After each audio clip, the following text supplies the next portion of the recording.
होगा जब एक लड़की जो कि अपनी लाइफ से बहुत दुखी थी गलती से एक ऐसे पैरेलल यूनिवर्स में पहुंच जाती है जहां वो कभी पैदा ही नहीं हुई, मगर यहाँ उसके पैदा ना होने से ये यूनिवर्स पूरी तरह से बदल चुका था। अब वो कैसे और क्या वो फिर से अपने रियल यूनिवर्स में वापस जा भी पाएगी? चलिए शुरू से जानते हैं। कहानी की शुरुआत एक छोटे से टाउन एंजल फॉल्स से होती है जहाँ की अभी क्रिसमस मनाया जा रहा था। अब यहाँ से हमें हेनरी दिखाया जाता है जो कि एक बड़ा बिजनेसमैन है और अभी वो टाउन में एक बहुत बड़ा शॉपिंग मॉल बनाना चाहता है जिसके लिए उसने आसपास की ज्यादातर जमीनें लोगों को बेवकूफ बनाकर खरीद ली थी। मगर इस प्रोजेक्ट को पूरा करने के लिए अभी एक आखिरी घर बचा हुआ है जिसे कि उसका मालिक रोजर्स बेचना नहीं चाहता। अब हेनरी यहाँ से अपने साथ काम करने वाले डेविड से कहता है कि उन्हें आज फिर से रोजर्स से बात करनी चाहिए और क्या पता वो उनकी डील के लिए मान ही जाए। अब डेविड के परिवार में थे उसकी बेटी विनी, एक बेटा जिमी और उसकी वाइफ। तो उन सबको छोड़ अब डेविड हेनरी के साथ रोजर्स के घर जाता है और इस बार दोनों मिलकर उसे फिर से काफी सारे पैसों का लालच देते हैं। मगर रोजर्स कहता है कि ये घर उसके लिए बहुत खास है और वो इसे कभी नहीं बेचेगा, जहां वो इस घर को अपनी ग्रैंड डॉटर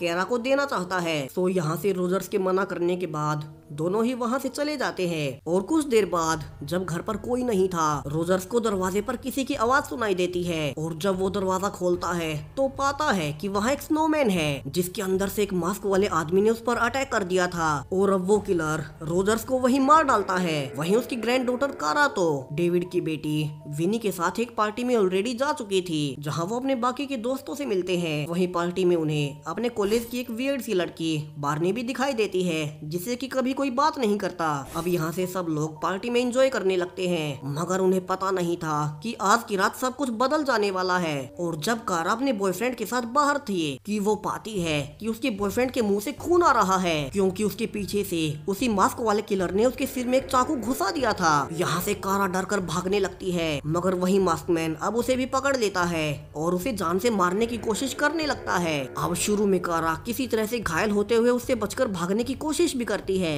मगर घर के अंदर जाने से पहले ही वही मास्कमैन अब उसे दरवाजे के बाहर से ही जान से मार डालता है, जबकि अंदर से सभी लोग उसे मरते हुए देख रहे थे जहाँ से बाकी सब तो डर कर भागने लगते हैं। मगर विनी जल्दी से कारा को देखने जाती है लेकिन अब तक काफी देर हो चुकी थी और कारा ऑलरेडी मर चुकी थी। वहीं उसी किलर ने अब विनी पर भी अटैक कर दिया था। सो विनी अब किसी तरह से उससे बचकर भागने लगती है। हालांकि किलर ने अब उसे भी पकड़ लिया था और वो उसे जान से मारने ही वाला था कि तभी विनी का भाई जिमी आकर उसे बचा लेता है और दोनों भाई बहन मिलकर वहाँ से भागने लगते हैं। जहाँ कुछ दूर भागने के बाद अब किलर ने जिमी पर भी अटैक कर दिया था जिस कारण अब फाइनली विनी उस मास्क वाले किलर को वायर से ही करंट लगा देती है और वो किलर अब वहीं मारा जाता है। जहाँ मास्क हटाने पर सब पाते हैं कि ये कोई और नहीं बल्कि हेनरी था जिसने कि शायद से अपने मॉल के लिए ये जगह खरीदने के लिए रोजर्स की फैमिली को मारा था मगर वो खुद भी इसी बीच मारा गया। अब धीरे धीरे इस घटना को पूरा 1 साल बीत चुका है जहाँ जिमी अपने पिता डेविड के साथ मिलकर काम करने लगा है। हालांकि विनी अभी तक भी पिछले साल हुए उस हादसे को भुला नहीं पाई क्योंकि उसकी दोस्त कारा तो मारी गई थी। वहीं विनी ने खुद के हाथों से हेनरी की जान ली थी तो उसके लिए वो हादसा काफी ही ज्यादा ट्रोमेटिक रहा था। वहीं इतना ही नहीं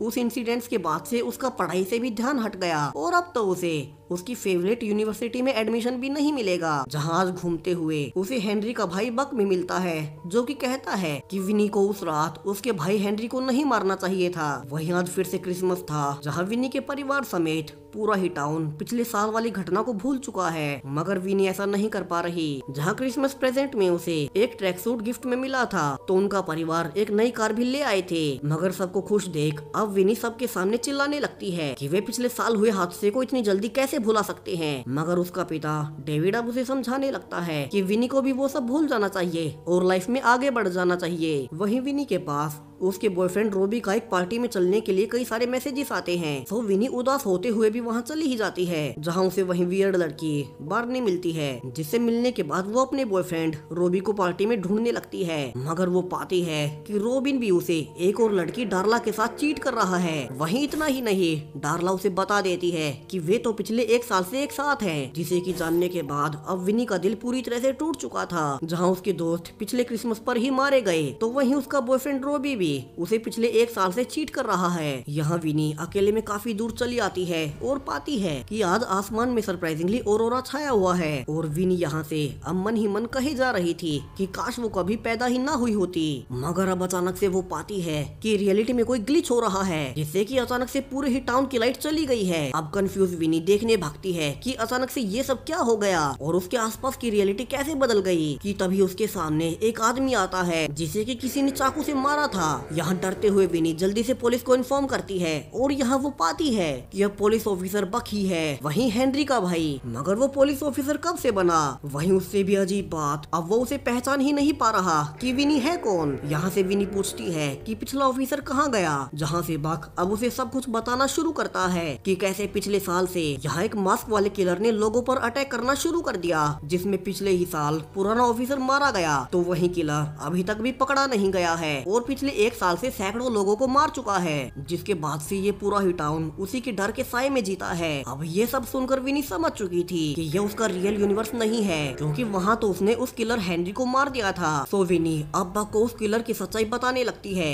कि वो हेनरी ही है। मगर वो ऐसा कर पाती उसके पहले ही वहाँ हेनरी खुद ही आ जाता है, जो कि अब इस टाउन का मेयर बन चुका था।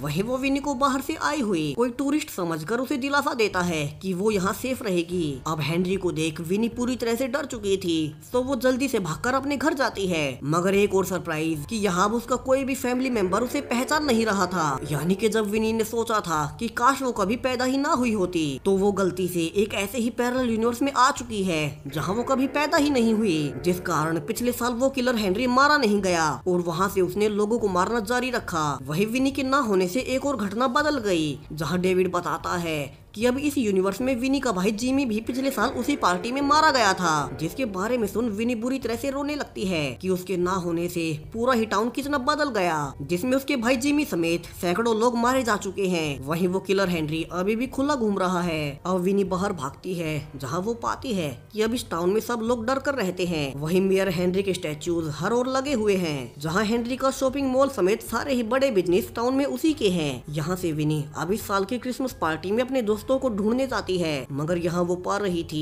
कि यहाँ तो कोई खुलकर एंजॉय तक नहीं कर पा रहा और लोग नशे कर आपस में ही लड़ रहे हैं। वही विनी को तो इस यूनिवर्स में कोई जानता भी नहीं और वो पाती है कि उसका बॉयफ्रेंड रोबी इस रियलिटी में शुरू से ही डार्ला के साथ है। जहाँ वो आगे पाती है कि जब वो यहाँ नहीं थी तो रोबी और डार्ला यहाँ साथ में काफी ज्यादा खुश रहते हैं, जैसे कि रोबी उसके साथ कभी रहा ही नहीं। यानी कि वे दोनों हमेशा से ही एक दूसरे के लिए ही बने थे। वहीं यहाँ की कॉलेज बुक में भी विनी का नाम नहीं था, यानी कि वो यहाँ कभी एग्जिस्ट की ही नहीं। वहीं एक दूसरी पार्टी में जब एक कपल बाहर ड्रिंक पी रहे थे कि लड़की और ड्रिंक लाने अंदर चली जाती है और यहाँ मौके का फायदा उठा अब वही मास्क वाला किलर उस लड़के पर भी अटैक कर देता है। यहाँ वो लड़का बचकर भागने की कोशिश भी करता है, मगर उसकी चीखों पर कोई ध्यान नहीं देता और वो किलर उसे भी वही मार डालता है। जहाँ जब वो लड़की वापस आती है तो अपने बॉयफ्रेंड को वही मरा हुआ पाती है। जहाँ विनी को भी यही खबर न्यूज से पता चलती है कि आज की रात भी वही मास्क वाला आदमी लोगों को मार रहा है, तो वो सब लोगों को अब अपने घर जाने को कहती है और खुद उस वियर्ड सी लड़की बार्नी के साथ उसके घर चली जाती है। जहाँ वो पा रही थी कि बार्नी पिछले एक साल से मर्डरर को ढूंढने की कोशिश कर रही है कि उस मास्क के पीछे कौन है। जहाँ से बार्नी आगे बताती है कि जो भी लोग पिछले एक साल में मारे गए हैं वे या तो बिजनेसमैन थे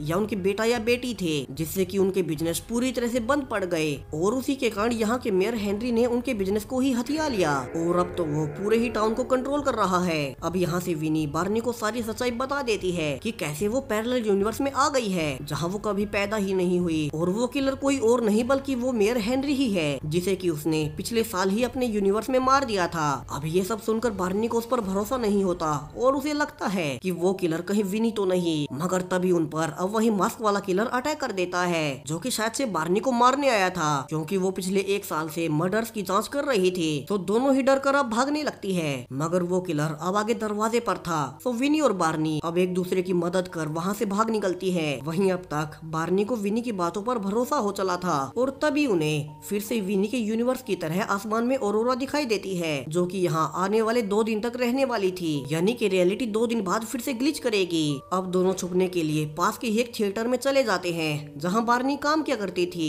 और यहाँ से दोनों डिस्कस करती है कि विनी को फिर से उस मास्क वाले मर्डर को मारना ही होगा ताकि वो अपने रियल यूनिवर्स में वापस जा सके, मगर इसके लिए उन्हें किसी की मदद चाहिए और वे अकेले ऐसा नहीं कर सकती। तो दोनों यहाँ से विनी के घर जाते हैं, मगर सच्चाई बताने के बाद भी अब डेविड विनी की बातों का भरोसा नहीं करता कि विनी उसकी ही दूसरी यूनिवर्स से बेटी है। मगर विनी अपनी एक आंट गेल को फैमिली सीक्रेट्स बता देती है, जिसके बाद उसकी आंट अब उस पर भरोसा कर लेती है और विनी को सब कुछ बताने लगती है कि कैसे पिछले साल से ही अपने इकलौते बेटे जिमी के मरने के बाद से डेविड पूरी तरह से डिप्रेशन में रहने लगा और हमेशा नशे में ही रहने लगा। तो वहीं विनी की माँ भी डेविड के दूर होने से दूसरे लोगों से संबंध बनाने लगी। मगर अब जब विनी अपनी आंट से बातें कर ही रही थी कि उन्हें घर से ही किसी के चिल्लाने की आवाज आती है और वे पाते हैं कि उस किलर ने उसकी माँ और उसकी माँ के बॉयफ्रेंड को वहीं जान से मार डाला है, जहाँ से वो किलर अब उन पर भी अटैक करता है। तो विनी जल्दी से उसके सिर पर वार कर अब उसे वहीं बेहोश कर देती है। वहीं उसे अपने यूनिवर्स में जाने के लिए उसे जान से मारना था, तो वो चाकू भी उठा लेती है। मगर मारने से पहले वो किलर का मास्क हटाती है और ये देखकर हैरान रह जाती है कि इस यूनिवर्स में ये किलर हेनरी नहीं बल्कि उसी का पिता डेविड था।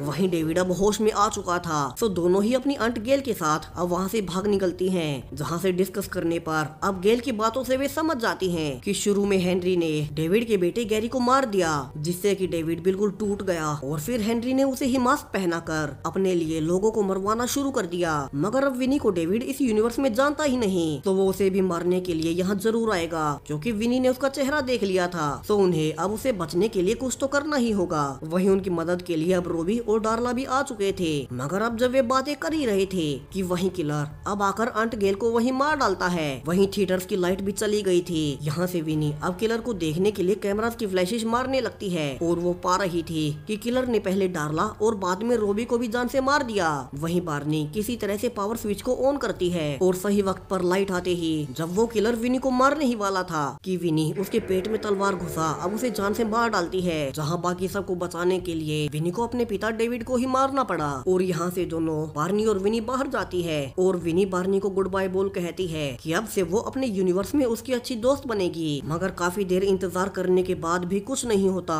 और यहाँ से दोनों को रियलाइज होता है कि ओरिजिनल किलर हेनरी तो अभी भी यहाँ जिंदा ही है और वो लोगों को मारना जारी रखेगा। तो अगर विनी को अपने यूनिवर्स में जाना है तो इसके लिए उसे हेनरी को भी मारना ही होगा। सो दोनों भागकर अब मेन पार्क में जाती हैं, जहां हेनरी एक क्रिसमस इवेंट कर रहा था। मगर अब विनी सबके सामने स्टेज पर आ जाती है और बार्नी के इकट्ठे किए हुए सारे ही सबूत दिखाते हुए सबको बताने लगती है कि किस तरह से हेनरी ने अपने बिजनेस के लिए टाउन के लोगों को 1 साल से मरवाया है। अब हेनरी के सच्चाई जान सभी लोग हेनरी पर अटैक कर देते हैं। तो वहीं गुस्से में हेनरी अब विनी को मारने लगता है, जहाँ से अब विनी को हेनरी को फिर से मारना ही पड़ता है। और ऐसा होते ही अब रियलिटी में फिर से ग्लिच होता है और विनी खुद को अपने घर पर ही पाती है, जहाँ अपनी ड्रेस से वो समझ चुकी थी कि वो अपने रियल यूनिवर्स में वापस आ चुकी है। यहाँ वो सबसे पहले भागकर अपने परिवार को फिर से सही सलामत देख काफी ही खुश थी, जहाँ उसे पता भी था कि अगर उसने पिछले ही साल हेनरी को नहीं मारा होता तो इस टाउन के साथ क्या क्या होता।